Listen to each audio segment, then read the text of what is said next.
Donc, c'est mon plaisir d'inviter à l'avant, comme je vous le mentionnais tantôt, Dr Manon Racicot, qui vient nous faire le bilan de l'année 2023 sur l'influenza aviaire.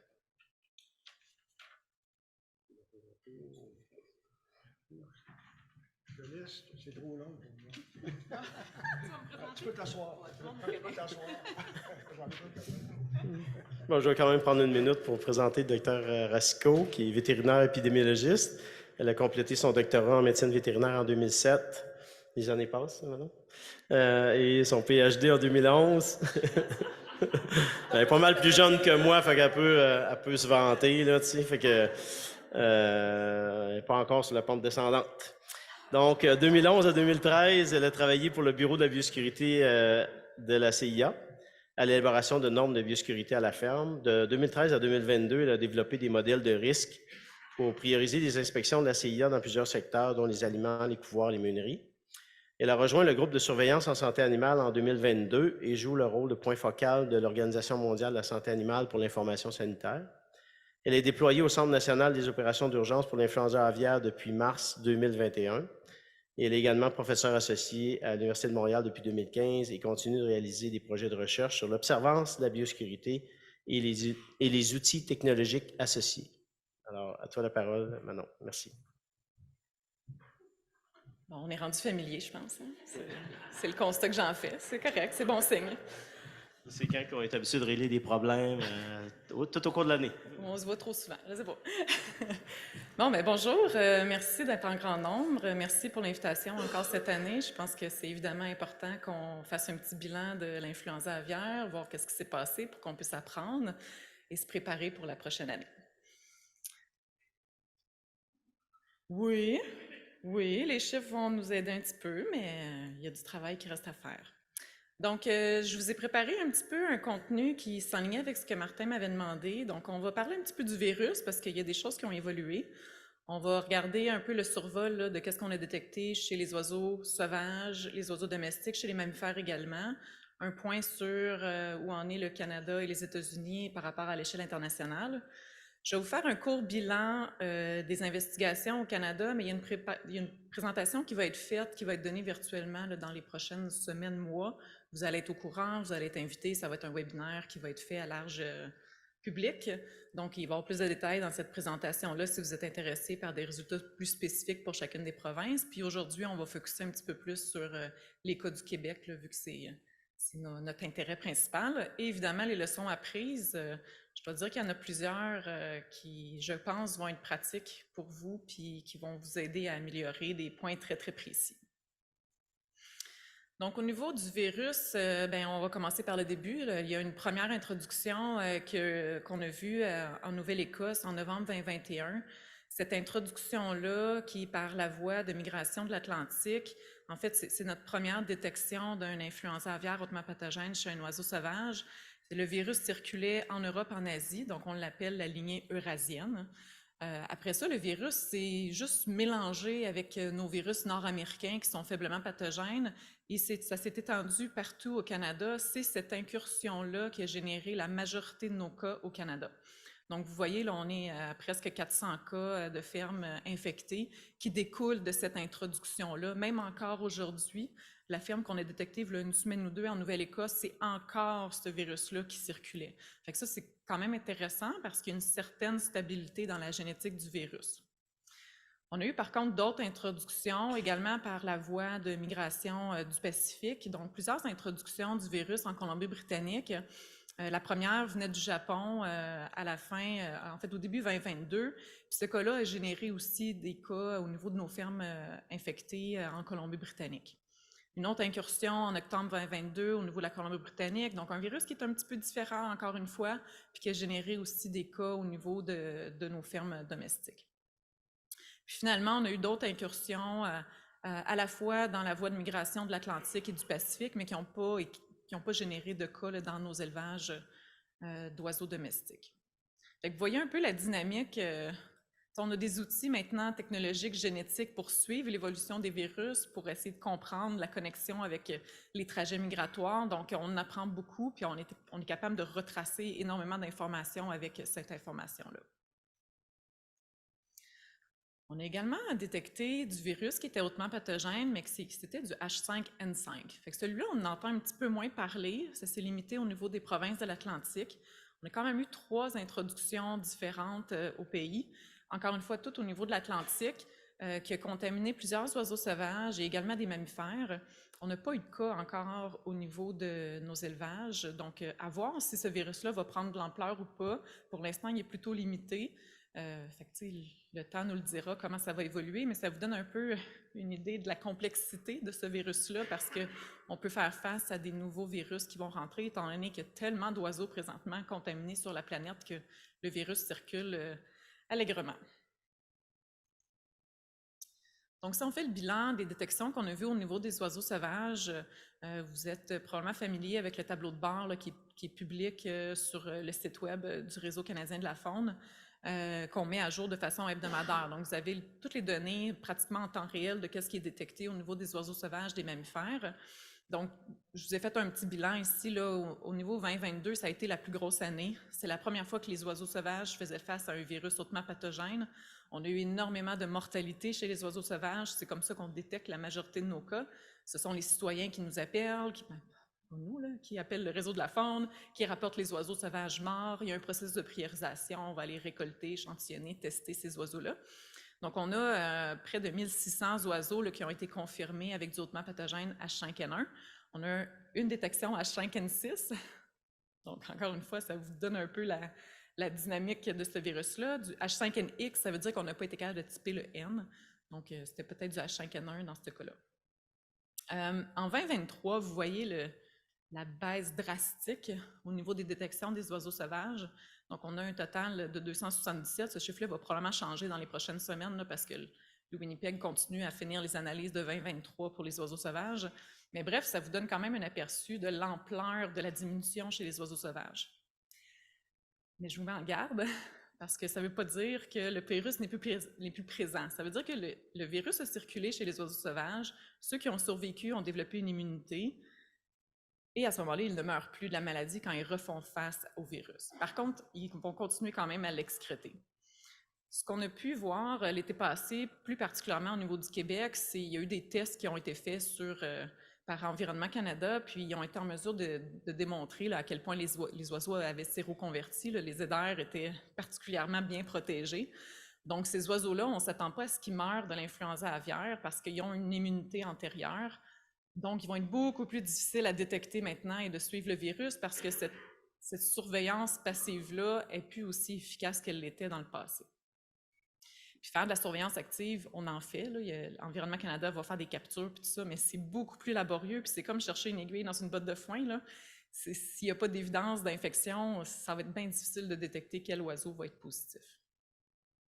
Donc, on ne peut plus se fier autant sur les grandes mortalités des oiseaux sauvages. Je pense que là, il faut prendre pour acquis que le virus est présent, qu'il ne disparaîtra pas tout de suite. Il va peut-être diminuer en pression d'infection, mais il faut garder faut maintenir la garde pour se protéger contre ce virus-là. Ici, je vous présente tous les cas également qu'il y a eu au niveau des mammifères. Donc, pour la majorité d'entre eux, ce sont des mammifères qui mangent des oiseaux qui sont morts de l'influenza aviaire, donc qui s'infectent de cette façon-là, ou qui partagent un environnement qui est fortement contaminé. Donc, si on pense par exemple aux phoques, cette sorte de phoques-là ne mangent pas des oiseaux, c'est plutôt qu'ils vont partager les plages où ces oiseaux-là, les oiseaux de mer, sont morts en très grande quantité. Là, on se souvient par exemple des fous de bassin, là, que ça a été très, très marquant et très médiatisé. Donc, les moufettes sont largement touchées. Vous avez tout le déclin. On a également des mammifères qui sont des animaux domestiques qui, sans nécessairement grande surprise, là, les chats errants vont manger également, vont chasser des oiseaux.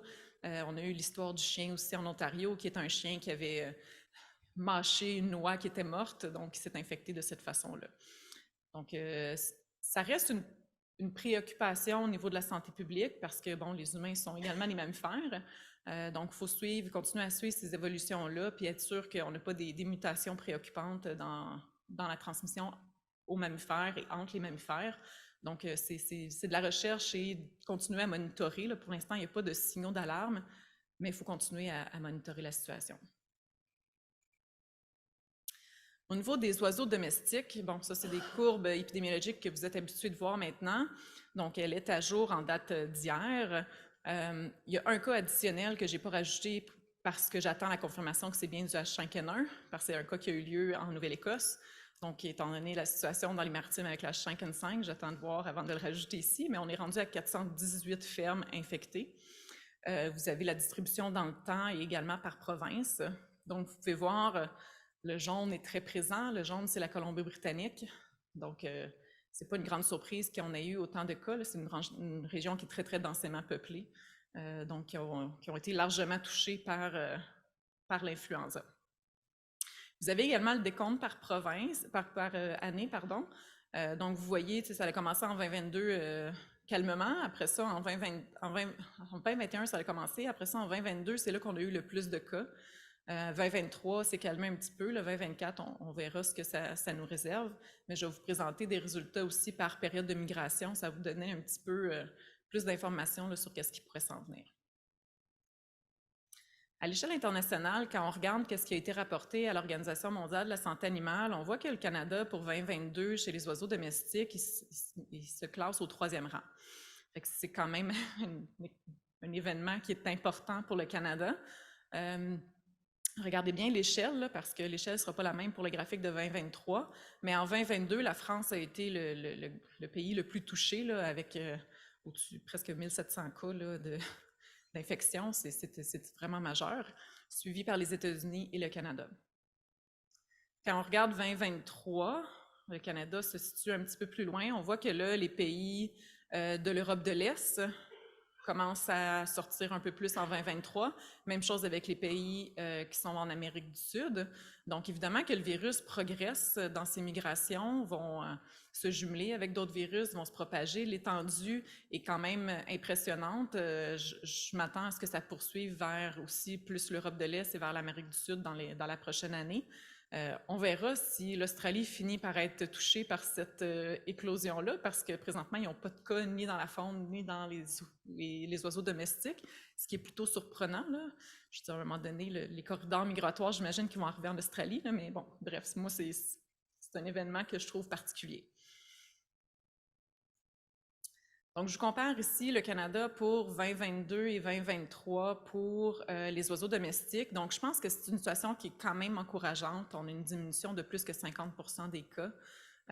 On a quand même une grande proportion en 2023 d'oiseaux qui sont de type commerciaux, mais quand même, on a globalement une diminution au niveau de nos détections. Par contre, on voit une surreprésentation dans nos éclosions des élevages de dindons et de canards.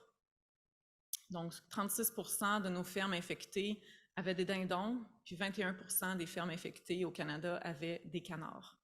Donc, comparativement à ce qu'on produit au Canada, c'est vraiment une surreprésentation, là. Ils sont très, très largement touchés. Puis en fait, ça, c'est pas différent. Aux États-Unis aussi, je vais de mémoire, les derniers chiffres que j'avais entendus, c'était 70% des élevages touchés, c'était du dindon. Donc, eux autres aussi, leur industrie souffre beaucoup. Puis en fait, la raison est assez simple, c'est que le dindon, ça prend une très faible dose pour l'infecter. Donc, si moindrement il y a un bris de biosécurité, le virus va rentrer puis ça va faire une situation explosive. Le canard est très, très sensible aussi à la maladie parce que le virus est bien adapté.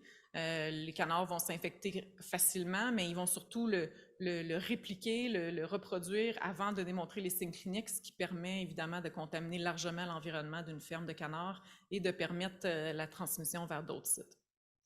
Les élevages qui vivent plus longtemps sont également plus à risque, qui ont plus de chances d'être exposés éventuellement au virus, comparativement aux broileurs ou poulet de chair là, qui vivent à peine quelques jours. Là, eux sont moins à risque d'être exposés, donc c'est nos populations qui sont un petit peu moins à risque.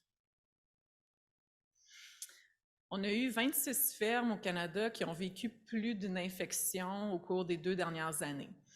Et ça, c'est sûr que ça doit être un événement assez traumatisant pour un producteur de faire face 2 fois à cette crise-là. Il y a 58% de ces fermes-là qui ont eu plus d'une infection qui étaient des fermes de dindons.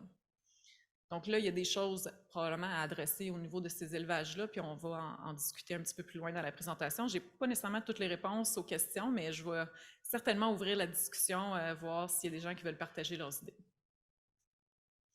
Si on regarde maintenant avec les États-Unis, donc les États-Unis ont été plus touchés, c'est une industrie qui est plus grosse également. Il y a eu 718 cas en 2022, 343 cas en 2023. On va juste faire attention aux comparatifs parce qu'on n'utilise pas les mêmes définitions pour nos élevages non commerciaux. Donc, on ne compare pas des pommes avec des pommes. Au Canada, nos élevages qu'on classifie comme volailles non commerciales, donc des basses-cours, mais qu'on met quand même des zones de contrôle autour de ces fermes-là. Nous, nos paramètres en 2022, c'était 300 oiseaux. Ça a été augmenté en 2023 à 1000 oiseaux. Ça faisait suite aux analyses que j'avais faites sur les basses-cours qui démontraient que ces sites-là ne généraient pas des coûts additionnels. Donc, ça ne valait pas la peine qu'on mette toutes nos énergies sur la surveillance active dans nos zones de contrôle. C'est pour ça qu'on a augmenté nos standards là, vers le 1000 oiseaux. Aux États-Unis, du non commercial, c'est des oiseaux, des élevages qui ne sont pas éligibles à l'exportation. Donc, ça peut aller de quelques oiseaux, mais ça peut aller jusqu'à 54 000 oiseaux. C'est leur maximum que j'ai vu. Donc, ça ne se compare pas super bien. Fait on ne fera pas attention nécessairement au code de couleur ici, mais c'était plus pour vous montrer à quel point la diminution est importante au niveau des détections en 2023. Donc, pour les deux pays, là, on est à une réduction de plus de 50 %. Si on le décortique par saison migratoire, fait que là, dans le fond, je vous ai présenté, c'est des coupures un peu arbitraires des cas. J'essayais de les associer envers quelle migration elles étaient associées. Donc, vous avez un peu le patron de distribution pour les fermes domestiques au Canada. Donc, on voit qu'en règle générale, là, à l'automne, c'est plus intense comme période de détection pour l'influenza aviaire.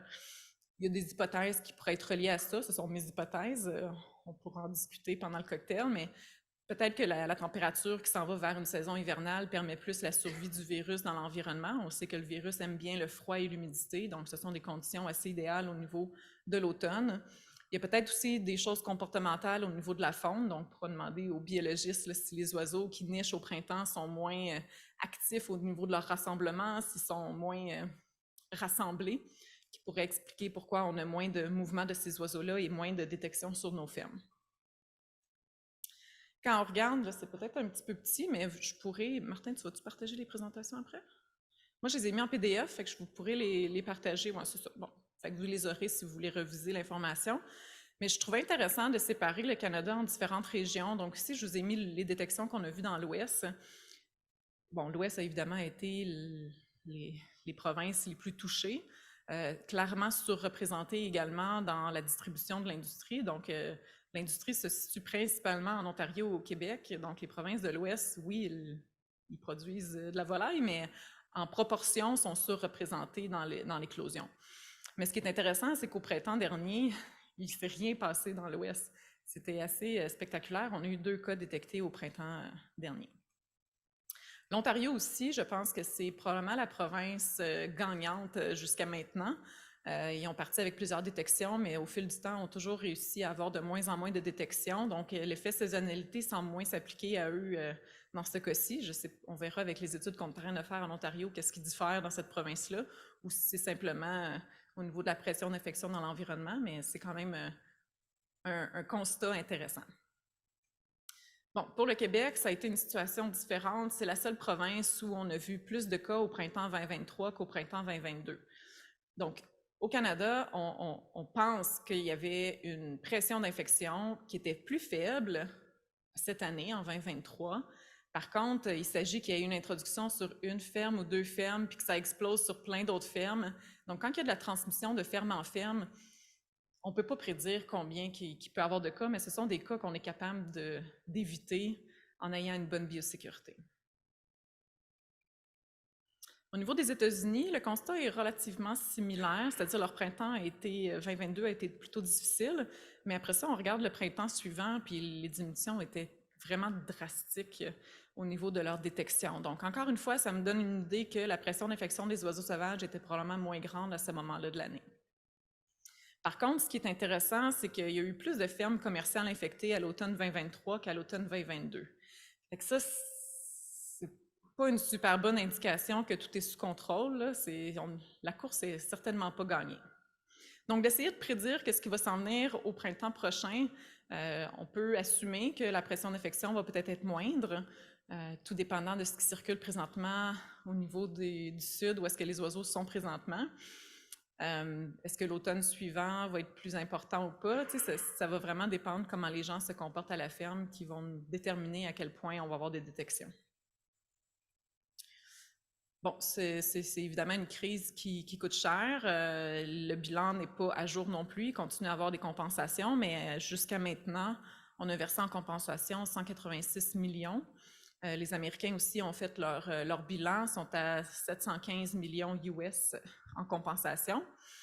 Mais évidemment, il y a des coûts collatéraux à tout ça, que ce soit des pertes de production, des pertes de marché, etc. Donc, eux, ils évaluent à 1 milliard là, leur coût pour l'influenza aviaire. Je vous ai mis ici le graphique qui était peut-être un petit peu petit pour voir de loin, mais ça vous donne le nombre de personnes qui ont été déployées aux mesures d'urgence qui proviennent de mon organisation. C'est assez spectaculaire, là, le nombre de personnes qui ont participé aux mesures d'urgence. C'est très, très intense au niveau des ressources. Évidemment, les ressources dans l'Ouest ont été plus touchées parce qu'il y a eu plus de cas dans cette région-là, mais ça vous donne quand même une idée là, du nombre de personnes. L'échelle va jusqu'à 800, là, je vais de mémoire parce que c'est loin pour moi aussi, mais ça vous donne quand même une idée là, des gens qui ont été impliqués dans cette gestion de crise. Et là, on arrive à l'analyse du réseau de transmission. Ça va vous donner un peu une idée de comment on évalue la portion génétique et épidémiologique pour essayer de comprendre qu'est-ce qui s'est passé, comment le virus s'est introduit, est-ce qu'il s'est transmis vers d'autres fermes. Je vais vous faire un très court résumé de la façon qu'on fait cette analyse-là, puis je vais vous donner des exemples. Donc ici, ça vous montre les grandes catégories, parce que bon, il faut arriver à catégoriser nos résultats. On va regarder différents liens, donc un lien génétique, un lien épidémiologique, un lien géographique. C'est pas mal les grands facteurs qui vont déterminer comment on va catégoriser notre résultat. On parle d'introduction indépendante, par exemple, quand un virus sur deux fermes n'est pas le même. Ces virus-là ne peuvent pas être reliés ensemble s'ils ne sont pas génétiquement similaires, si même pas le même réassortiment. Donc, à ce moment-là, on ne va pas plus loin dans l'analyse, c'est deux sources d'introduction indépendantes.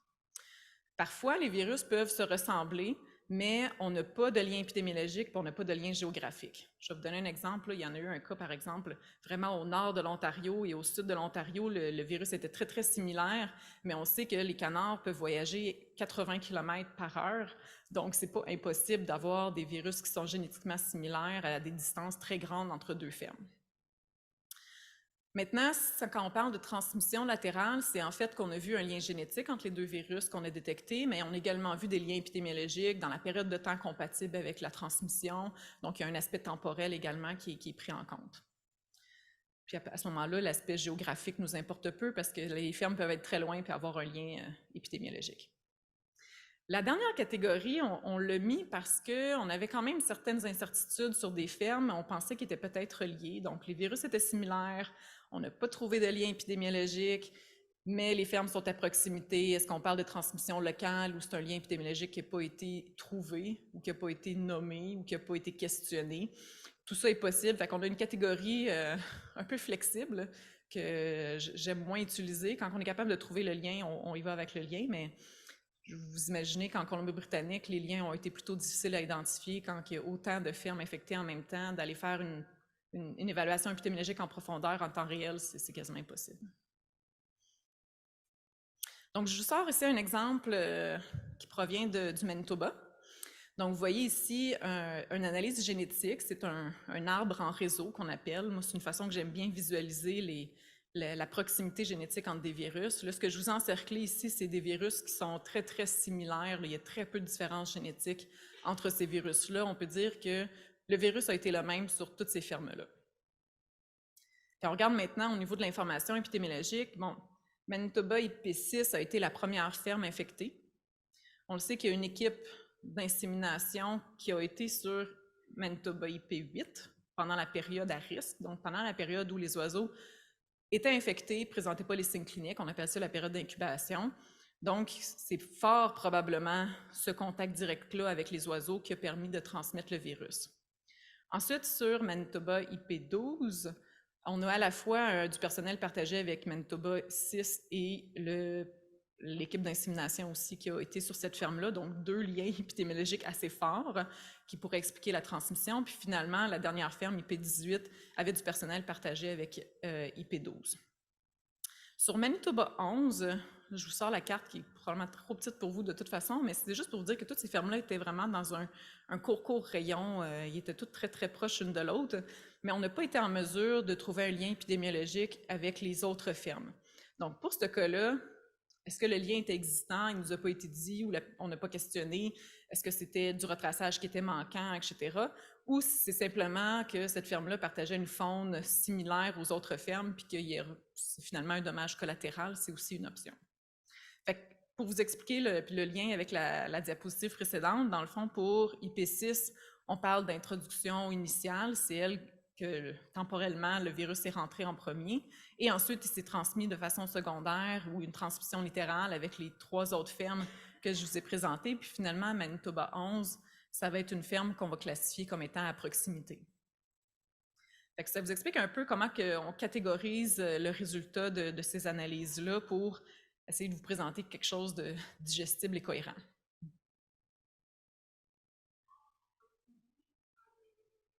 Non, je ne parle pas d'aérosol, je parle de proximité. Selon les études américaines, les études cas témoins qui ont fait, les fermes dans un rayon de 10 km sont plus à risque d'être infectées qu'une ferme qui est à l'extérieur de ces zones-là. Donc, c'est le paramètre qu'on s'est donné, un 10 km, pour définir si elles étaient à proximité ou pas. Fait que moi, je parle plus de contamination via un environnement similaire parce que les oiseaux sauvages se déplacent en groupe, parce qu'ils peuvent avoir contaminé une grande portion, dépendamment de l'environnement de la ferme, s'ils sont proches d'un cours d'eau, par exemple, ça peut faire partie des voies de transmission communes.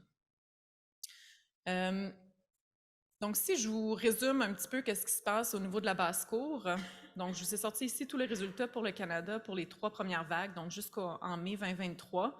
Vous voyez que pour la grande majorité des fermes, on parle d'introduction indépendante. Fait qu'il n'y a pas de lien entre les fermes. Ces fermes-là ne sont pas en réseau, puis ne sont pas connectées avec le secteur commercial. Il n'y a pas de fermes de basse-cour qui ont contaminé des fermes commerciales. Cette situation-là n'a jamais été vue. Pour la majorité, si ce n'est pas la quasi-totalité de ces fermes-là, il y avait un accès à l'extérieur. Donc, évidemment que si des oiseaux vont dehors, qui ont accès à un étang, qui sont en contact pratiquement direct avec des oiseaux sauvages, c'est bien facile de s'infecter. On a eu une situation où on a eu de la transmission latérale, c'est-à-dire qu'il y a eu une introduction sur une ferme, puis ça s'est propagé vers d'autres fermes de basse-cour. Puis ça, c'est la situation que je vous avais, je pense, déjà présentée précédemment, c'est l'encan qui a eu lieu en Ontario. Donc ça, c'est une ferme de basse-cour, IP31, qui avait des oiseaux qui incubaient la maladie. Ils ont participé à un encan, ils ont vendu des oiseaux à 2 ou 3 fermes en Ontario, à 2 fermes au Québec. Ça a généré des cas additionnels. Donc, c'est vraiment le mouvement de ces oiseaux infectés-là qui a généré les cas supplémentaires. Donc, dans ces cas-là, on parle de cas secondaires ou de transmission latérale. Quand on regarde le bilan pour les fermes commerciales, vous avez une pointe de tarte qui est assez bien divisée, c'est-à-dire qu'on a à peu près 1/3 des fermes qui sont des introductions indépendantes, 1/3 des fermes qui sont à proximité, soit de moins d'1 km ou jusqu'à 10 km d'une ferme infectée, puis on a un autre tiers qui serait de la transmission latérale. Mais encore une fois, je vous mets en garde sur l'interprétation de ces résultats à l'échelle du Canada parce qu'il y a énormément de différences régionales. Par exemple, en Saskatchewan, c'est principalement des introductions indépendantes, mais il faut se conceptualiser comment leur industrie est faite. Il y a beaucoup de colonies qui sont très bien isolées géographiquement, qui ne sont pas en lien une envers l'autre, donc des introductions indépendantes, ce n'était pas une surprise. Donc, on a quand même une bonne portion qu'on a catégorisée au niveau de proximité ou de transmission locale. Puis je vous dirais que la Colombie-Britannique est surreprésentée ici. C'est eux qu'on a principalement conclu ça, mais comme je vous dis, il y a un niveau d'incertitude qui est quand même assez élevé parce que le détail de l'information n'était pas nécessairement là pour conclure à de la transmission latérale. Donc, transmission latérale, donc on a eu 20 fermes qui se sont infectées puis qui ont généré des cas additionnels. Je pense que le chiffre, c'est 44. Donc, 44 fermes infectées qui étaient de la transmission latérale. Donc, c'est quand même des fermes qu'on pourrait prévenir ces transmissions-là si on avait des bonnes mesures de protection et de bonnes séparations. Donc, si on prend justement ces cas secondaires-là, Je vous ai décortiqué ici la raison pourquoi la transmission avait eu lieu selon l'information épidémiologique qu'on a récoltée, les analyses qu'on a faites. Donc, dans la grande majorité des cas, là, dans 50% des cas, c'est le partage d'employés, le partage d'équipements en 2 fermes qui a permis au virus de se transmettre d'une ferme à l'autre. Donc, encore là, le faire de partage d'employés ou d'équipements, ce n'est pas nécessairement le souci, c'est dans la façon de le faire. Il faut que les gens changent de vêtements. Il faut qu'il y ait des protections au niveau de l'entrée. Il faut qu'il y ait des bottes spécifiques. Il faut que l'équipement soit lavé, désinfecté avant d'aller sur une autre ferme, etc. Donc, il y a des mesures d'atténuation du risque qui sont possibles quand on fait ce genre de pratique-là. Donc, il faut juste s'assurer de les faire correctement. Donc, je vous ai listé d'autres exemples ici, là, que c'est un petit peu trop petit pour vous de lire. Ou... On a des fournisseurs communs, par exemple, je vous ai parlé d'équipes d'insémination, qui était un exemple. Des fournisseurs communs avec un contact indirect, je dirais que moi, ça ne fait pas partie de mes conclusions pour le Québec. Ce n'est pas des cas que j'ai vus. Je ne pense pas que ce soit une source de transmission importante, mais parfois, c'est juste l'information qu'on avait. Donc, la conclusion est peut-être limitée dans ce cas-là.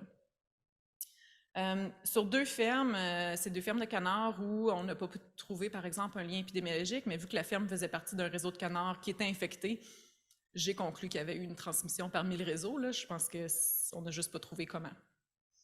Gestion de la mortalité, ça, je pense qu'on en a parlé un petit peu l'année passée où à la GA ou à la KINAC, en fait, les gens qui partageaient, par exemple, un fournisseur de services qui ramassait les mortalités. Donc, la façon que les gens circulent sur un site, si le bac à écarissage n'est pas proche de la route, par exemple, c'est vraiment une voie de transmission qui est possible. Puis finalement, la gestion du personnel, ça, c'était plutôt un cas où il y avait des activités sociales entre les employés durant le week-end. Donc, techniquement, si les employés n'étaient pas partagés entre 2 sites, mais si les employés partageaient leur véhicule et faisaient des activités sociales la fin de semaine, bien, c'est une belle façon de se partager un virus. Donc, il y a vraiment un potentiel d'amélioration à la fois au niveau de la ferme qui a été à l'origine de l'infection, mais également sur les fermes secondaires. Donc, si on prend les cas qu'on a eus à l'automne dernier, avez-vous une question? Oui?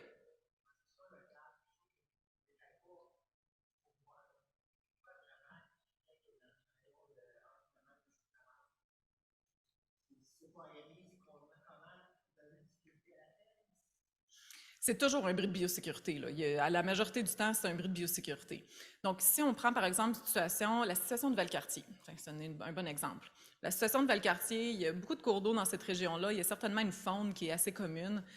Les liens épidémiologiques entre ces fermes-là, il n'y en avait pratiquement pas. C'est des fermes assez indépendantes, ce qui me laisse suspecter qu'ils ont partagé un environnement contaminé par un groupe d'oiseaux communs. Qui explique pourquoi le virus est génétiquement similaire, mais qui ne veut pas dire que les fermes se sont contaminées entre eux. C'est probablement un groupe d'oiseaux sauvages qui partageait un virus similaire qui a contaminé plus qu'une ferme. Exactement. Exactement. Fait que dans ce cas-là, peut-être que la gestion des mortalités pouvait attirer, par exemple, des corbeaux, des corneilles qui sont des charognards puis qui se propagent de ferme en ferme. Ça pourrait être une bonne explication là, pourquoi le virus s'est propagé d'une ferme à l'autre. Mais effectivement, ça prend après ça une façon de le rentrer. Là. On va voir des exemples un petit peu plus loin. Donc, si on y va avec les 5 derniers cas qu'on a vus cet automne, donc on part de IP48 jusqu'à 52. Donc, vous voyez ici le détail sur la carte et par rapport au type de production, là, vous avez des petits symboles pour vous dire si c'était du dindon, du poulet de chair ou du canard. Au niveau temporel, ces fermes-là n'étaient pas toutes connectées. Okay? On a IP48 qui est vraiment un réassortiment différent des autres fermes. Celle-là, c'est certain, c'est un cas unique, c'est une introduction indépendante.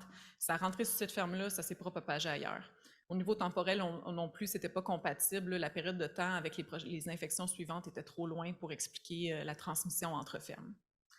Bon, IP49 et 50 étaient à la fois géographiquement liés, épidémiologiquement liés, puis vous allez voir que les virus étaient également similaires, donc on parle de transmission latérale dans ce cas-là. IP51 est un petit peu décalé, donc au niveau temporel, moins compatible, donc on va voir au niveau génétique du virus que c'était un virus qui était différent, puis IP52 est vraiment loin géographiquement, c'était dans la région de Montebello, puis au niveau temporel non plus, ça s'explique mal comment qu'il y aurait pu avoir transmission entre les fermes. Donc ici, ça vous présente la génétique du virus. Donc on voit que 49 et 50 sont très, très proches l'une de l'autre. Les petites lignes qu'il y a entre les points, c'est le nombre de mutations ou de nucléotides de différence entre deux virus. Donc c'est très, très faible, là. Le virus de l'influenza a au-dessus de 13 000 nucléotides. Donc c'est une différence ou un SNPs, deux SNPs de différence, c'est très, très faible. Donc on parle de, c'est le même virus. Donc ça s'explique assez bien. On peut conclure à une transmission latérale parce que j'ai trouvé des liens épidémiologiques entre les deux fermes. IP51, vous voyez qu'il est beaucoup plus loin au niveau génétique. Donc, ce n'est pas des virus qui sont génétiquement compatibles. Donc, on parle à la fois pour 51 et 52 d'introduction indépendante. Puis je vais m'étendre un petit peu sur IP52 parce que c'était une situation qui était quand même particulière et un peu surprenante pour la période de l'année. Donc, je vais vous exposer un petit peu qu'est-ce qu'on a pu découvrir. Donc, les équipes terrain rapportaient que la ville nourrissait des oiseaux en face de la ferme.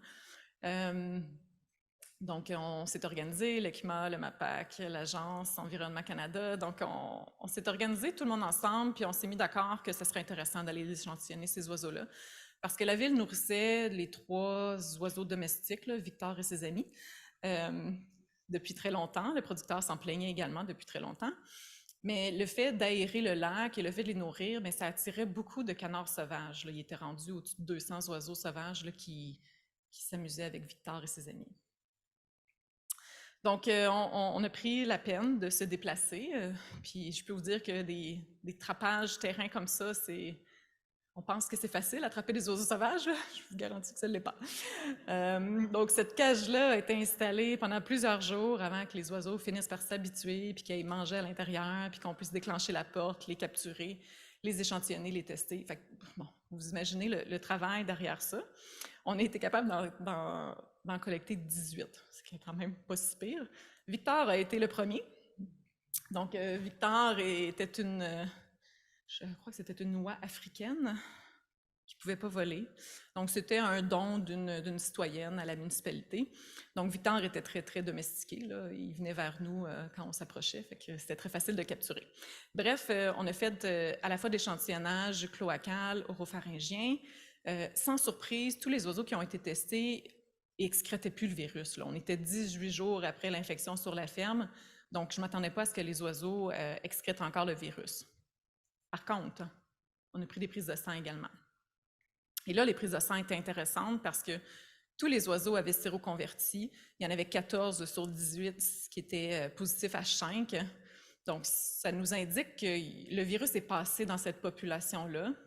On a également un canard qui était mort, qu'on a eu un PCR positif. Donc, lui, j'attends le séquençage complet pour faire la comparaison avec la ferme. Puis, on a eu une corneille aussi dans la région de Saint-André-d'Avelin qui a été soumise. Donc, ces 3 échantillons-là vont être comparés pour essayer de voir là, un peu l'évolution de la génétique, puis qui a contaminé qui, là, comment ça s'est passé. Mais bref, la conclusion pour cette ferme-là, c'est que d'être à proximité de ce groupe d'oiseaux-là était certainement problématique. Ces oiseaux-là ont vécu une infection antérieure, ils excrétaient probablement dans l'environnement. Le producteur a rapporté également que, on se souvient qu'à Noël, il y a eu de la pluie, là. C'était désastreux. Il y avait une grande flaque d'eau en face de son poulailler, les canards allaient patauger là-dedans. Donc, les canards étaient très proches, là. Donc, combiné avec ça, avec un bris de biosécurité, ben, c'est la situation parfaite là, pour créer une infection. Mais bon, cette histoire-là se termine quand même bien. Le MAPAC a fait des démarches avec la municipalité. La municipalité est prête à déplacer ces 3 oiseaux, à arrêter l'aération du lac. Donc, aussitôt que le lac va geler, on s'attend à ce que les oiseaux puissent s'en aller suivre leur vie. Fait que ça, c'est quand même une histoire qui finit bien. C'est un beau message aux municipalités que les oiseaux sauvages, ou en fait n'importe quel animal sauvage, on ne les nourrit pas. Donc, allons-y maintenant avec le bilan des fermes pour le Québec. Donc, pour le Québec, là, j'ai vraiment toute l'information jusqu'en date d'aujourd'hui. Toutes les fermes sont situées ici. On parle de 6 introductions indépendantes, 6 à proximité dans un rayon très court là, de 0 à 1 km, 7 fermes qui étaient à proximité 1-10, 6 fermes qui avaient une introduction initiale et qui ont généré 18 cas additionnels. Au Québec, on a vraiment vu beaucoup de transmissions latérales, mais C'est une situation particulière parce qu'on a poussé l'investigation, puis parce que les producteurs étaient prêts à fournir de l'information, puis parce qu'on a eu une très grande générosité des producteurs envers l'information qui nous a été partagée. Fait que je ne peux pas dire que ça a été le cas dans toutes les provinces non plus, mais je pense que le Québec peut être fier de cette situation-là parce que c'est comme ça qu'on apprend et qu'on essaie de prévenir pour le futur. Je vous ai décortiqué la situation de la même façon, mais en vous présentant qu'est-ce qui était contingenté et qu'est-ce qui était canard. Fait que ça, je pense que ça vous donne quand même un petit aperçu de la situation. Donc, les fermes de canards, en général, ils fonctionnent en réseau. Fait que c'est pas une grande surprise qui ait contaminé le reste de leur réseau. Mais ce qu'on a vécu au printemps dernier, c'était plutôt une superposition entre les populations de canards et les populations qui sont sous gestion de l'offre. Puis là, on a eu des transmissions de canards vers des fermes contingentées. Fait que cette situation-là est peut-être particulière. Les autres provinces n'ont peut-être pas cette superposition des populations aussi importante que ce qu'on a au Québec. Donc, si on prend les fermes pour lesquelles on a une introduction plutôt indépendante, donc qui n'ont pas généré de cas additionnels, les infections plutôt primaires, je vous ai sorti la liste ici des analyses que j'ai pu faire puis que j'ai pu déterminer c'était quoi la cause qui faisait en sorte que le virus est rentré sur la ferme. Donc, vous avez encore le détail de qu'est-ce qui était canard, qu'est-ce qui était contingenté. Donc, la gestion de la mortalité, on en a parlé. Comment les gens géraient les mortalités quand le bac à écarissage était proche des bâtiments, quand le camion d'écarisseur circulait sur le site. C'est une façon pour laquelle, c'est une façon que le virus peut circuler. Intégrité du bâtiment, j'ai jumelé ça avec des oiseaux dans le bâtiment. Donc, c'est arrivé à quelques occasions là, que les producteurs rapportaient avoir vu un oiseau dans le bâtiment. Donc, évidemment, ça, c'est une source assez directe. Mais l'intégrité du bâtiment, on va voir des exemples tantôt. Moi, c'est quelque chose qui m'a plutôt étonnée. Puis c'est des choses qu'on n'est pas capable de récolter avec nos questionnaires. On n'est pas en mesure de voir, y avait-tu des trous dans le soffit? C'est en allant à la ferme qu'on peut vérifier cette information-là. Fait que j'aurai des images tantôt. Il y en a certaines fermes que je n'ai pas pu visiter, donc je n'ai pas pu aller dans le détail de, par exemple, elles étaient à proximité d'un autre site, comment que le virus s'est propagé. Donc, pour l'instant, l'information reste à un niveau plutôt élevé avec la proximité avec une ferme infectée. Gestion du fumier, ça, on en a vu beaucoup des fermes qui sortaient le fumier, faisaient une pile, puis que la pile restait là pendant plusieurs jours. Donc, ça attirait les oiseaux sauvages. Ça, c'est une belle façon de rapprocher la contamination des bâtiments. Donc, idéalement, les piles, on les fait loin des bâtiments, on les fait ramasser le plus rapidement possible si ça ne reste pas sur votre site. Le détassement, ça, c'est assez commun également. On en a vu plusieurs fermes qui se sont infectées suite à un détassement. Puis encore là, tout est dans la façon de le faire, puis je vais y revenir tantôt. Proximité avec un plan d'eau, ça évidemment, ça augmente la probabilité qu'on ait des oiseaux sauvages qui soient proches. Dans 2 des cas, je suspecte que ce soit un design d'entrée qui soit désuet, qui soit inefficace. En fait, qu'il n'y avait même pas de ligne rouge à l'entrée du bâtiment. Donc évidemment que si les gens ne changeaient pas de bottes ou ne changeaient pas correctement, c'est une belle façon de rentrer le virus. Des mouvements d'oiseaux sur le site, ça aussi, on en a déjà parlé. C'est assez fréquent chez le dindon en particulier de sortir des oiseaux de la puponnière, les amener en engraissement. Si les oiseaux doivent passer par l'extérieur, ils peuvent être en contact avec un équipement qui est contaminé. Donc, c'est une belle façon également de s'infecter. Gestion du personnel, j'en ai parlé tantôt. Puis, l'eau de boisson non traitée. Donc, ça aussi, si l'eau est contaminée, c'est sûr que c'est des hypothèses. Là. On n'a pas testé l'eau nécessairement, mais ça fait partie des hypothèses de source d'introduction. Si on regarde plus spécifiquement les cas qui étaient secondaires, donc on voit encore une fois que la grande majorité des cas, c'était suite à un partage d'employés et d'équipements. On a également eu des mouvements d'oiseaux vivants. Ça, c'est surtout vu chez les canards quand ils partent de l'élevage vers des sites pour faire le gavage. Donc, quand ils partent d'un lot contaminé puis qu'ils s'en vont vers 2 autres sites, bien là, ça fait juste multiplier le nombre de cas, là, mais c'est le transfert du virus finalement d'une ferme à l'autre. Gestion du personnel qui peut être problématique également. La gestion des mortalités, on en a parlé, puis le lien dans le réseau de canards que je n'ai pas pu identifier. Fait que ça vous donne un peu un aperçu là, des failles ou des éléments qui seraient à travailler au niveau de la biosécurité, parce que la biosécurité, c'est vraiment...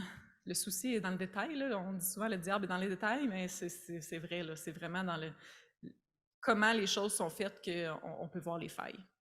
Donc, j'y arrive. Je vais vous présenter quelques exemples des leçons apprises. Sans grande surprise, on a eu la majorité de nos fermes infectées qui étaient situées proches d'un cours d'eau. Donc, les oiseaux migrateurs aquatiques sont le réservoir de l'influenza aviaire. C'est eux qui le circulent allègrement. Donc, ces oiseaux-là vont dans les cours d'eau proches de vos fermes, ben, vous êtes plus à risque d'introduire le virus. Il y a maintenant des technologies qui sont possibles d'utiliser. Ça, c'est une étude qui avait été faite aux Pays-Bas avec un laser.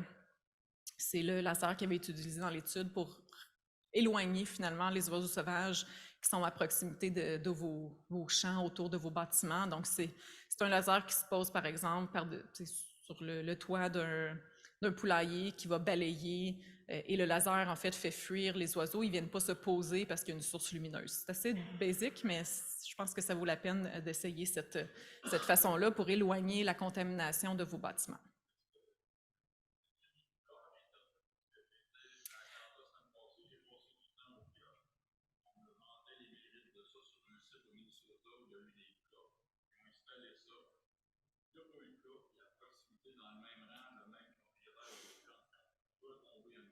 C'est intéressant, ça.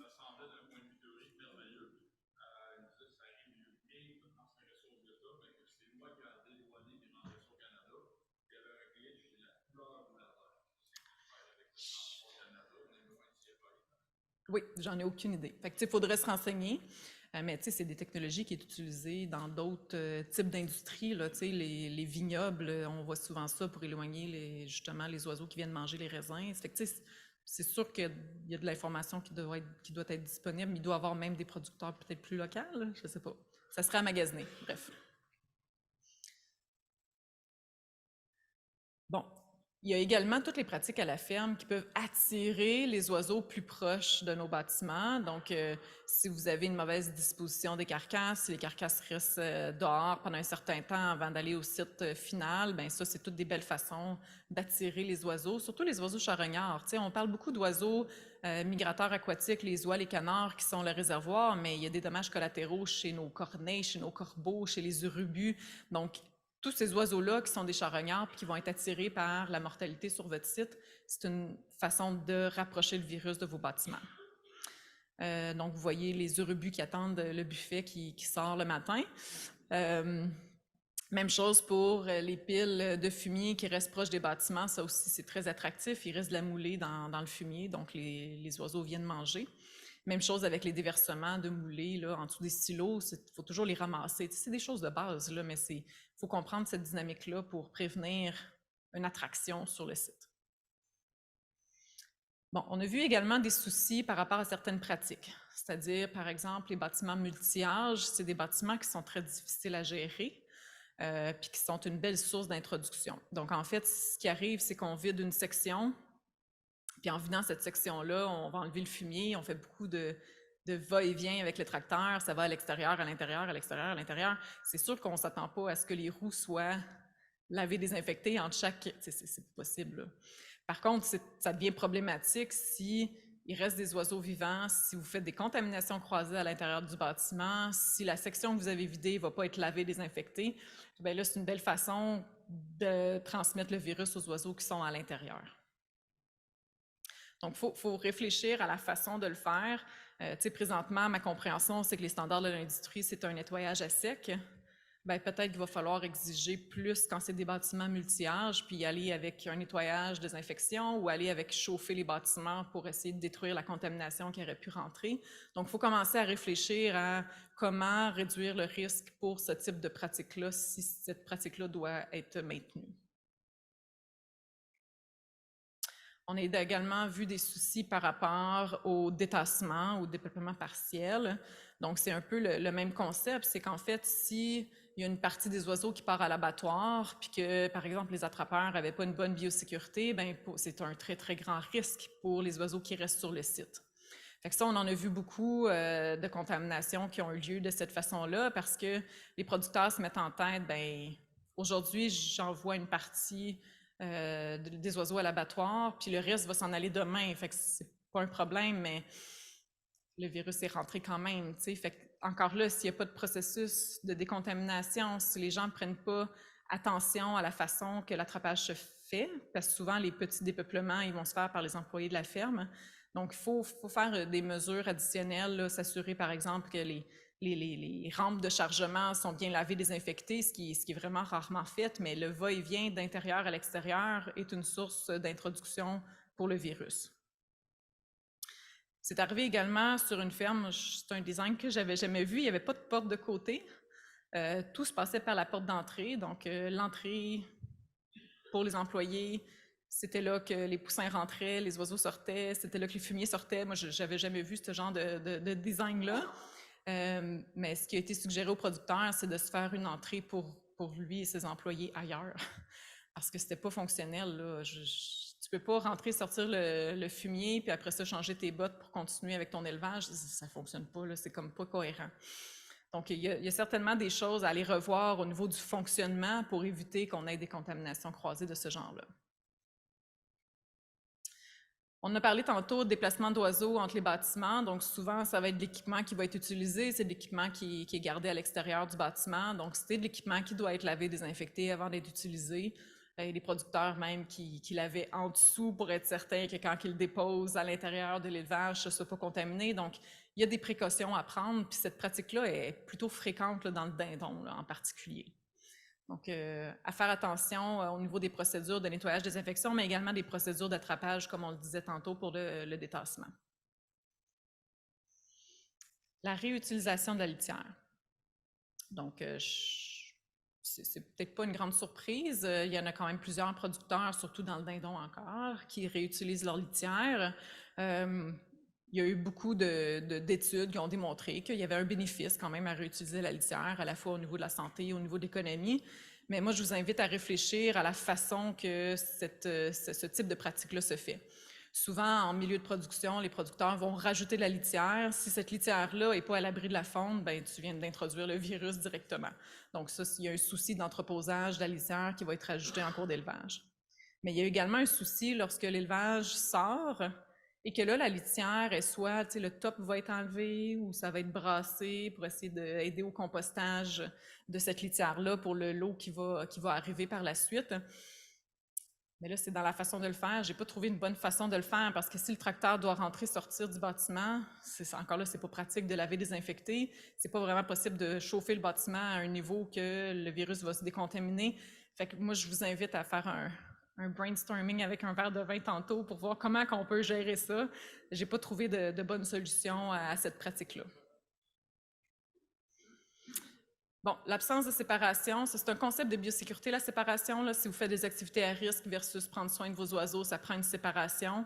Il y a certains producteurs qui font les semences, qui font la récolte, qui entreposent leurs tracteurs sur leur ferme, qui circulent sur la ferme avec leurs tracteurs. Mais si vous allez au champ où est-ce qu'il y a plein d'oiseaux sauvages qui ont déféqué, plein d'oiseaux sauvages qui sont peut-être morts, vous avez des bonnes chances de ramener le virus plus proche des bâtiments.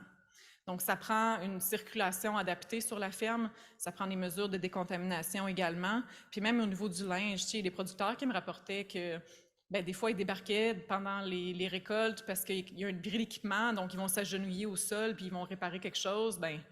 Le linge est probablement contaminé, là. Fait que s'il n'y a pas un changement de vêtements à l'entrée des bâtiments, ça aussi, c'est une belle façon d'exposer les oiseaux au virus. Partage d'employés entre fermes, c'est plutôt rare que j'ai vu des fermes, à part dans le canard étonnamment, qui demandaient à leurs employés d'avoir des vêtements dédiés à la ferme. Donc, quand ils arrivaient sur la ferme, ils se changeaient. Et ensuite, il y avait un autre port de survêtement dans chacun des bâtiments.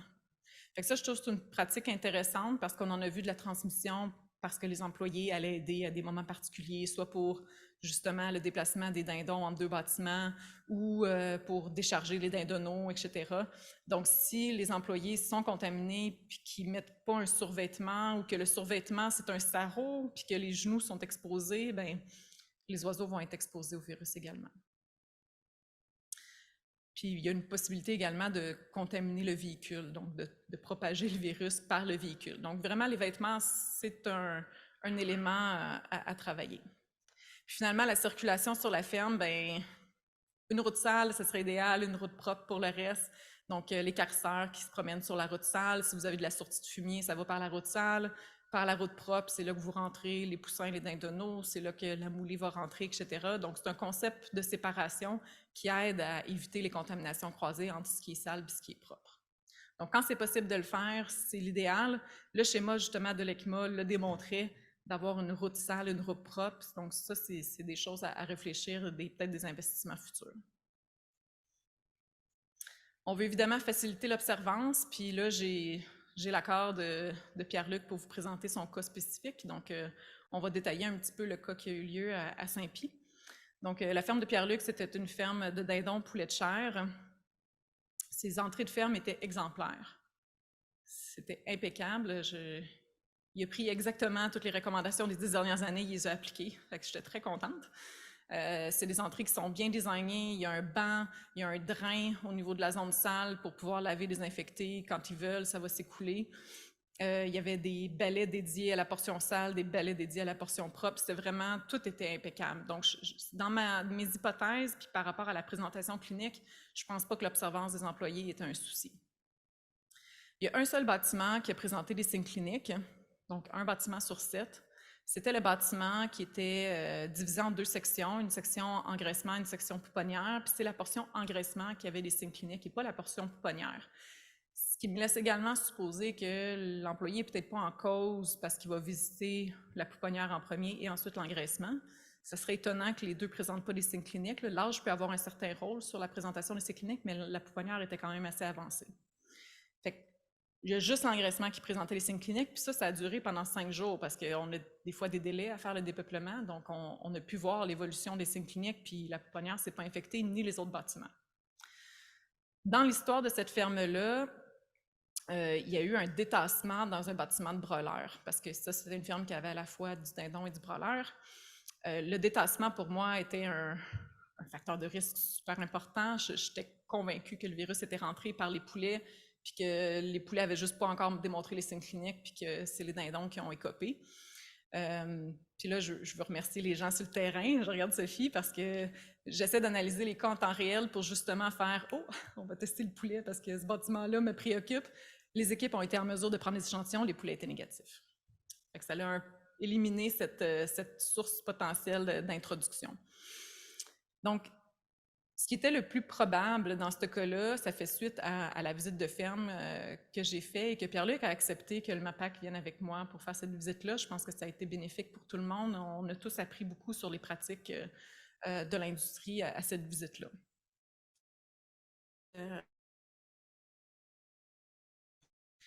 Donc, je vous présente les images ici. Ici, on a le bâtiment qui est infecté. C'est vraiment la portion qui est en ventilation naturelle, qui était le mois de novembre, de mémoire, que l'infection a commencé. Oui. Mois de novembre, les rideaux, les panneaux étaient fermés. Là. Fait que, je ne pense pas que la portion... Ce qui m'a été une grande surprise, c'est quand j'ai fait ouvrir les cheminées par l'employé, parce qu'on était tous grillagés, qu'il y avait du filet, qu'il y avait quelque chose. Mais non, il n'y avait rien du tout. Puis à ce temps-là de l'année, justement, cette trappe-là est ouverte en partie. Donc, il n'y a pas de grillage.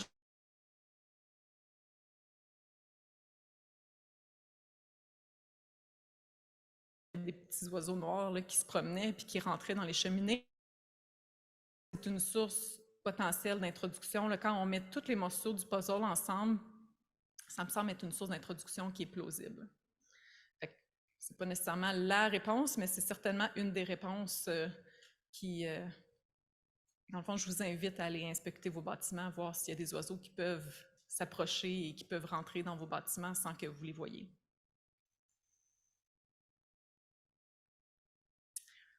Donc, un autre exemple ici, une ferme de pondeuses où justement la visite de ferme a permis de détecter des ouvertures au niveau du soffit, au niveau de la ventilation. Puis, en fait, en inspectant plus en profondeur le système de ventilation, on a pu trouver des pigeons qui étaient morts dans la ventilation.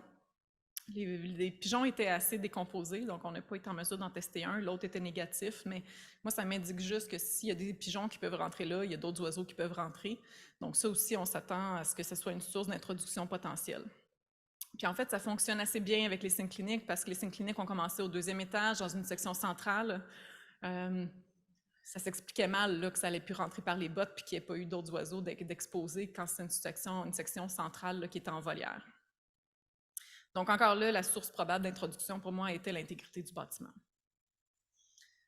Porter attention également où les oiseaux peuvent nicher. Donc ça, c'était sur une des fermes. Là, c'est un bel endroit pour nicher pour un oiseau. Là. Il y a une belle source de chaleur, etc. Donc ces oiseaux-là défèquent très proches de vos bâtiments. Donc toujours regarder, s'assurer qu'on n'a pas de beaux endroits comme ça pour nicher. Puis je pense que j'arrive bientôt à la fin dans mes leçons apprises. S'assurer que nos efforts égalent résultat. Donc, il y a beaucoup d'éleveurs durant la crise qui ont décidé de rajouter des couches de protection, ce qui est une très bonne chose. Donc, par exemple, une des couches de protection supplémentaires, c'est qu'en rentrant dans le bâtiment, les gens mettaient des bottes de plastique avant de faire un changement de bottes complet. Donc là, il n'y a vraiment aucun contact avec l'environnement. Puis à la fin de la journée, ils vont laver, désinfecter leur entrée. Donc, c'est toutes des étapes supplémentaires qui peuvent porter fruit. Par contre, les employés avouaient qu'ils réutilisaient les bottes de plastique. Peut-être qu'on est rendu à penser à d'autres choses que des bottes de plastique aussi au niveau environnemental. Donc, tu sais, peut-être que ces bottes-là, c'est peut-être une alternative, donc de rentrer, de mettre un couvre-bottes, puis après ça, de laisser le soulier dans le couvre-bottes, puis de mettre les bottes de ferme. Donc, c'est des étapes additionnelles, mais ça peut sécuriser puis éviter les bris puis les contaminations croisées qui pourraient avoir lieu dans l'entrée du bâtiment. Et je termine avec un petit recap des projets de recherche qui sont en cours. Je voulais vous garder quand même informés. Je suis contente de voir Carl Gagnon qui est présent aujourd'hui parce que le premier projet a impliqué son laboratoire. Je veux également remercier le MAPAC dans le financement de pratiquement tous les projets. Donc, des fois, on soumet des idées puis on ne s'attend pas à ce que ça puisse avoir de l'attraction aussi rapide. Donc, l'évaluation de la présence du virus chez les insectes, ça a été notre premier projet. Donc, ça faisait suite au cas de Valcartier où il y avait énormément de mouches parce qu'on était en pleine canicule, les carcasses se décomposaient aussi, il faisait très chaud. Donc, on a été en mesure de récolter des mouches, on a été en mesure de récolter des ténébrions, de démontrer que oui, le virus peut être présent, c'est peut-être pas par contre une source de propagation importante du virus en termes de quantité, en termes de viabilité du virus non plus. On a une étude en cours aussi présentement sur identifier les facteurs de risque. Donc là, ce que je vous présentais tantôt, c'était vraiment les observations qu'on a vues sur les fermes infectées, mais ça nous prend des comparatifs avec des fermes non infectées pour dire « Ah, ça, c'était vraiment important, c'était une grosse différence entre ce qui est infecté et ce qui n'est pas infecté ». Donc l'étude est en cours. On a fait une belle progression au niveau des élevages de dindons. Donc, il y en a peut-être certains d'entre vous qui ont participé ou qui vont participer prochainement. Donc, on a recruté, Jean-Pierre et moi, une étudiante de l'ITA pour faire ce projet-là. Donc, le projet est en cours. Ça se peut même que ce soit Jean-Pierre qui visite une de vos fermes. Ensuite, on a une étude qui est financée également par le MAPAC pour voir le niveau de la biosécurité sur les fermes de canards commerciales. Donc, on vise 66 fermes commerciales. En fait, toutes les fermes vont être visitées. C'est un projet qu'on planifie faire l'été prochain avec également l'étudiante qu'on a recrutée de l'ITA.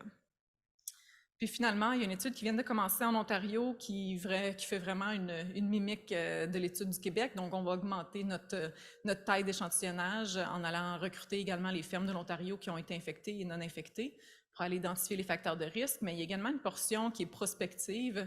Donc, il y a une étude qui est faite avec le ministère de la Faune et de l'Environnement, avec Environnement Canada également. On va aller faire de l'échantillonnage autour des fermes qui sont infectées, essayer de voir c'est où les sources potentielles d'introduction du virus. Donc, ça vous fait un peu un topo de qu'est-ce qui se fait au niveau de la recherche. Je veux prendre le temps de vous remercier, de vous féliciter parce que l'ECMA est certainement un joueur clé dans la gestion de cette crise-là. Ce modèle-là n'est pas présent encore aussi établi et aussi efficace dans les autres provinces. Je souhaite que ça le devienne parce que c'est beaucoup plus facile de travailler de cette façon-là. Donc, merci de votre attention. Puis, on va se revoir tantôt pour la vaccination. Là, à moins que je prenne des questions tout de suite. On va prendre, s'il y a des questions, on va les prendre tout de suite sur cette présentation-là. Est-ce qu'il y a des questions de la salle? C'était beaucoup d'informations. Oui, il y a pas mal de stock. Moi, j'en avais une petite sur l'indemnisation. Tu sais, le printemps dernier, vous annonciez les coûts d'indemnisation aux producteurs, puis les coûts de l'agence. Tu sais, puis le dernier chiffre qu'on avait vu, c'était comme 60 ou 63 millions de coûts opérationnels. Est-ce que ça, c'est mis à jour pour te donner un portrait global? Oui, mais je n'ai pas les chiffres présentement. Okay, non, je pourrais te revenir. Okay.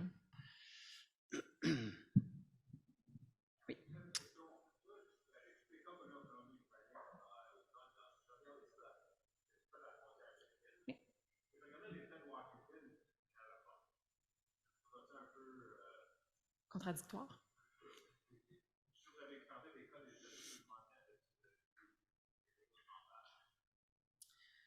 Ben, les États-Unis, c'est sûr que les cas, il y a plus de probabilité de cas d'avoir de l'influenza où est-ce qu'il y a des fermes. Fait que, tu sais, plus il y a de fermes, plus il y a des possibilités d'avoir des cas. Les Américains rapportent qu'ils ont eu très peu de transmission entre fermes, que c'était pas mal toutes des introductions indépendantes là, à 85 %, ce qui m'a étonné un petit peu, mais j'ai pas le détail de comment ils font leur analyse.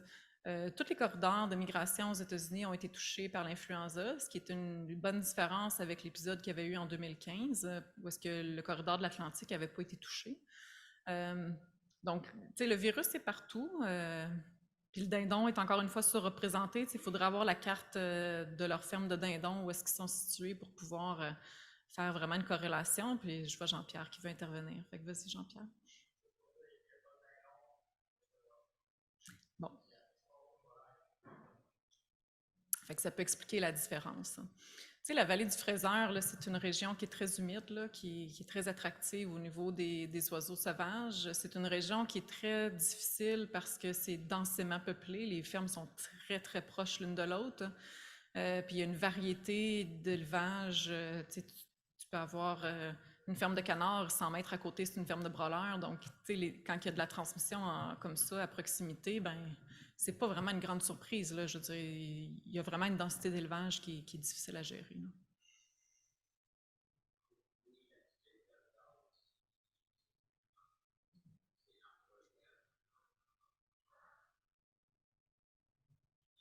Puis il y a des oiseaux migrateurs qui migrent plus. Tu sais, il y a des oiseaux qui restent là maintenant à l'année, fait que c'est une belle source d'introduction continue, là. Question?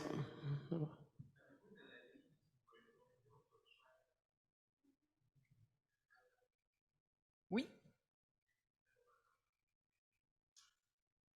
Êtes-vous une ferme infectée? Donc, on peut se reparler après. À moins que vous voulez qu'on en parle publiquement, mais oui, je peux vous partager l'information. Le processus de rétroaction est possible. Il faut juste trouver le bon mécanisme pour le faire, pour prendre le temps de le faire. Ben moi, je le fais pour le Québec. Si vous avez des fermes dans d'autres provinces, je ne peux pas vous garantir que ça va être aussi détaillé. Oui, Carl?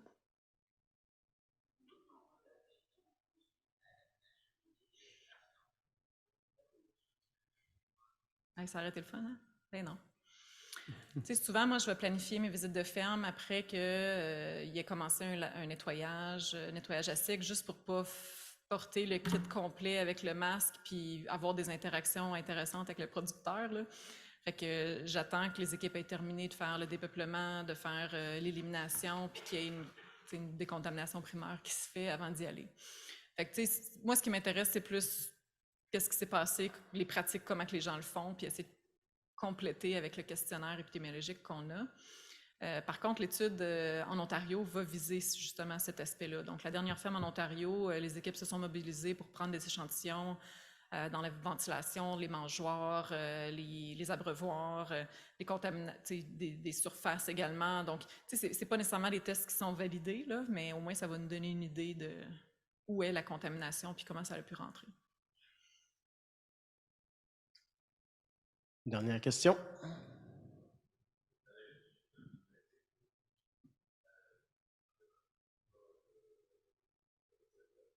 Oui. Oui.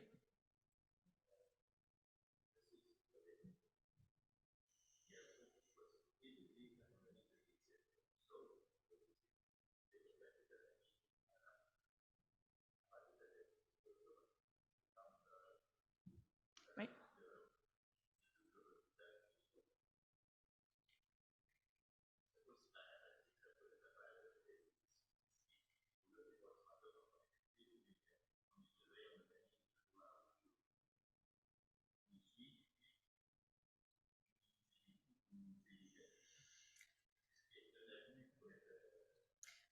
Tout est potentiellement sur la table. Par contre, présentement, on est dans une politique d'éradication. Donc, si on veut démontrer l'absence de la maladie, il faut éradiquer les oiseaux qui ont été exposés. Donc, sur ce site-là, je ne suis pas en mesure de dire que les oiseaux n'ont pas été exposés. Donc, toute l'unité épidémiologique va être dépeuplée. Si on commence à faire de la sélection pour l'abattage, on rentre dans une autre politique qui n'est pas de l'éradication, qui va prendre beaucoup plus de temps à regagner un statut indemne. C'est sûr, je me projette dans le futur. Là. On n'est pas en train de clamer que le Canada est exempt de la maladie, mais éventuellement, ça va être notre désir de le faire. À ce moment-là, ça va être beaucoup plus long de le démontrer. Il va falloir travailler sur 1 an sans cas avant de pouvoir démontrer l'absence de maladie. Donc, c'est des choses qui pourraient se faire, mais il faut garder en tête qu'on veut tuer le foyer le plus rapidement possible. Parce que là, s'il y a un bâtiment qui est infecté, puis là, finalement, 1 semaine plus tard, c'est l'autre qui tombe infecté, puis là, ça finit plus, puis là, les risques de propagation vers d'autres sites commencent à augmenter. Fait que, il faut peser comme ça les pour et les contre. Dans certains cas, on était capable d'avoir une séparation vraiment, là, surtout sur les colonies, par exemple, qu'il y a vraiment une grande distance entre les sites, puis mettons qu'il y avait des pondeuses puis du brawler, ben on est en mesure de sauver une des productions parce qu'on pouvait voir une séparation, les employés étaient distincts, il y avait un fonctionnement distinct, il y avait des routes distinctes.